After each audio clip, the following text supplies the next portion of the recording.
Daddy's Fables, The Little Robot and the Dream Waiting to be Found.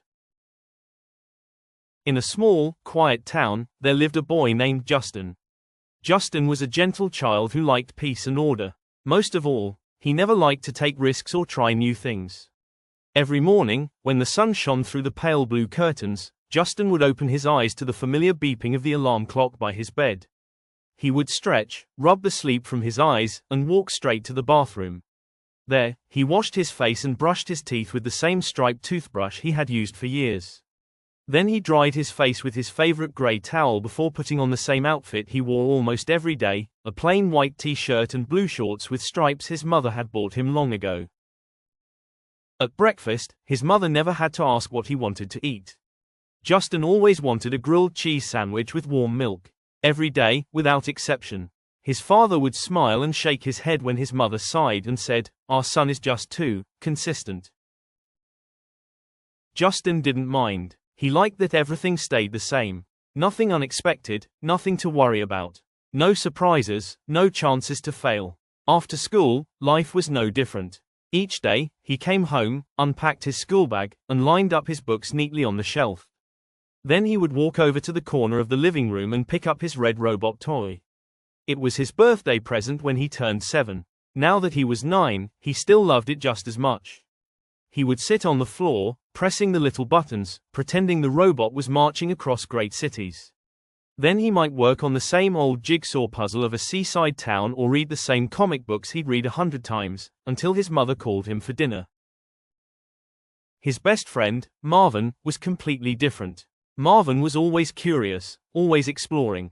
One day he would climb trees, the next he'd learn to bake cupcakes, and another day he'd be practicing skateboard tricks. Every time he discovered something new, he would come to Justin's door and say, "Come on, Justin. Let's try this together, let's go skateboarding. You have to try it at least once, it's amazing." But Justin would always shake his head. "No, I don't want to fall. Yesterday my mom took me to that new ramen place. You have to taste it, it's delicious." Justin would reply, "I'd rather have a grilled cheese sandwich. Look at this t-shirt. It has a special superhero design. We could both wear one." Justin would smile awkwardly. "No thanks, I like my plain white shirt." Marvin kept trying for a while. Then, one day, he seemed to understand that Justin simply wasn't ready to step out of his safe little circle. He stopped inviting him to new adventures but still came over to play with toys and read comics, just as they'd always done. One hot afternoon, when the cicadas were singing so loudly it was almost like the trees themselves were humming, Justin's mom and dad had to leave on an errand that would take all day. He stayed home alone. He ate the same grilled cheese sandwich for lunch and then went to get his red robot toy as usual. Time drifted by in the slow, golden haze of afternoon. Justin was about to set the robot down and pick up a comic book when suddenly, "Hello, Justin." A small voice spoke. He turned his head so quickly he nearly lost his balance. His eyes darted around the room, searching for whoever had spoken. "Down here, it's me." He looked down at his hands. The robot was waving its tiny arm. He almost dropped it out of pure shock. But something made him hold it tighter. His heart was racing. He had never imagined a toy could talk. "Don't be scared," the robot said gently. "I just want to talk to you." Justin swallowed. He took a shaky breath and managed to ask, You can really speak?" "Yes," the robot replied. "We've been together for years. I've watched you every single day. That's why I'd like to ask you something." Justin stared at its bright plastic eyes, wondering if he was dreaming. "Justin, what is your dream?" The boy fell silent. No one had ever asked him that before. He tried to think, but his mind was empty. I don't know," he whispered. The robot was quiet for a moment. Then it said, "Then, would you like to try finding out?" Justin felt something tight in his chest. Was it fear, or was it curiosity? Maybe it was both. What should I do?" "It's simple," the robot said with a little smile. "Try doing something you've never done before. Maybe you'll discover what you truly love." He looked at the robot, whose shiny face seemed almost kind. "Okay," Justin said softly. "I'll try." The robot nodded, its eyes blinking once as if in approval. Then it fell silent, just a toy again, as if nothing had happened. The next morning, Justin woke with a fluttering feeling in his stomach.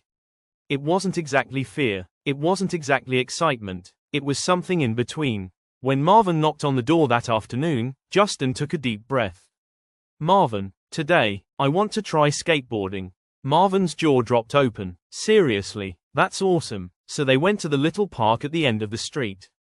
Marvin showed Justin how to put one foot on the board and push off. Justin fell, many times. His knees were scraped, and his hands stung, but Marvin helped him up again and again. "It's okay," Marvin said every time. "Everyone falls at first." Justin found himself laughing, even when he hit the ground. He had never known that falling down wasn't the end of the world. The next day, when his mother asked what he'd like for lunch, he hesitated. Then he said, "Can we try ramen today?" His mother's eyebrows lifted high. "Are you sure?" "Yes, I think I want to taste it." So they went to the little ramen shop. Justin held his bowl carefully, the steam warming his face. He tasted the broth, and couldn't believe how delicious it was. He began to try more things, little by little.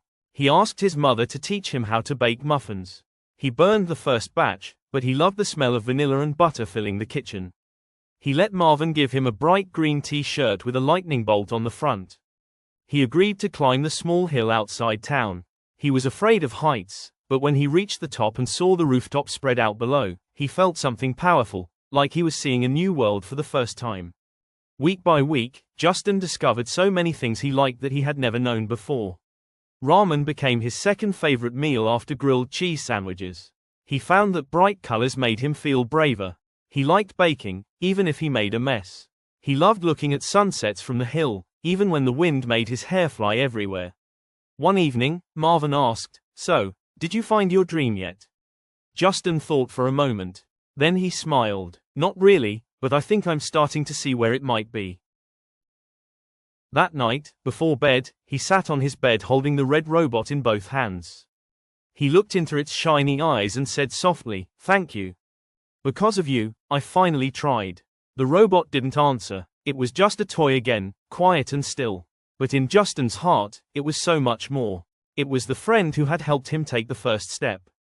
And though he still didn't know exactly what his dream was, he had learned something precious. Life would be very dull if you never dared to try something new. He still fell sometimes. He still felt scared. But every time he did, he discovered something wonderful on the other side of his fear. And no matter how many years passed or how many new adventures he found, his favorite toy would always be the same little red robot, the friend who helped him begin. Subscribe to Daddy's Fables channel for creative storytelling. Enjoy classic tales with modern twists and new stories that inspire all ages. Don't miss out. Subscribe today.